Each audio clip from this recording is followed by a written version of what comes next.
So what I wanted to go over today was specifically how to stop hemorrhage, which I think every single person needs to understand that they can make a difference.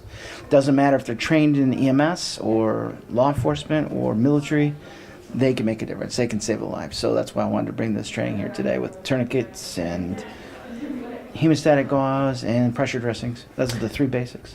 In your session today, what was the main points you were trying to get across to the people who were with you today? My main point was to let them know that they can do this, and that it's very simple. If they just have some simple pieces of equipment, that they can make a difference. They can stop bleeding to save lives.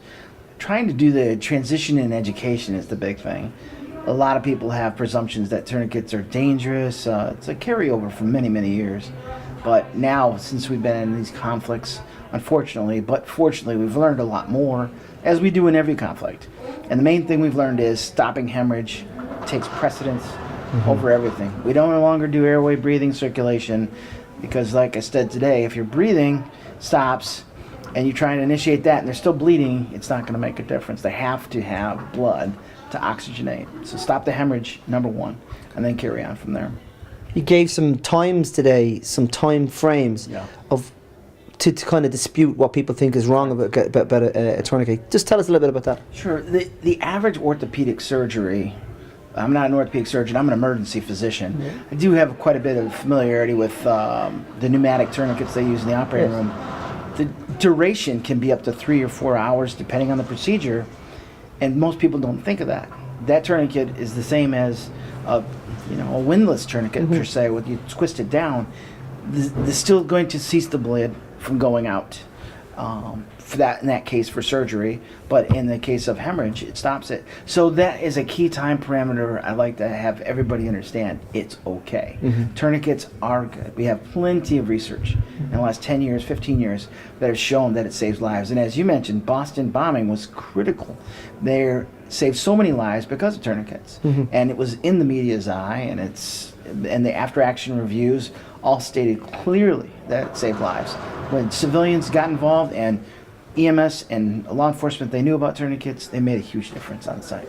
So that's why the time is okay. And a lot of people say, well, is it going to compromise the limb? Is the limb going to die? Within that time frame and getting them to the hospital, no. I honestly don't see that. Every injury is different. But I just know no matter what the injury is, stop the bleeding is the biggest thing. Excellent, excellent. Along with the tourniquet, then we were talking about hemostatic agents, hemostatic dressings, the appropriate method of applying. You said yourself you were involved in the manufacturing or involved in a particular product itself. What are the tips to apply these products? The technique is still the same. No matter which product that's out there, there's 3 very popular products on the market right now, varying costs, but they all do basically the same thing. That is, you have to put them into the wound. So if it's a gauze type of application, you get it in there, and you get it everywhere into the wound. If it's a powder, you want the powder as close to the bleeding as you can, and then packing it with gauze. But regardless, even if you do not have a hemostatic agent, if you have gauze, pack as much in it as you can. You want to have that wound stop bleeding, and that's what makes a big difference. That and a pressure dressing. So it was opening it out and pushing it directly with the thumbs directly into the hole, so to speak. Into the hole. Plug the hole and go from there.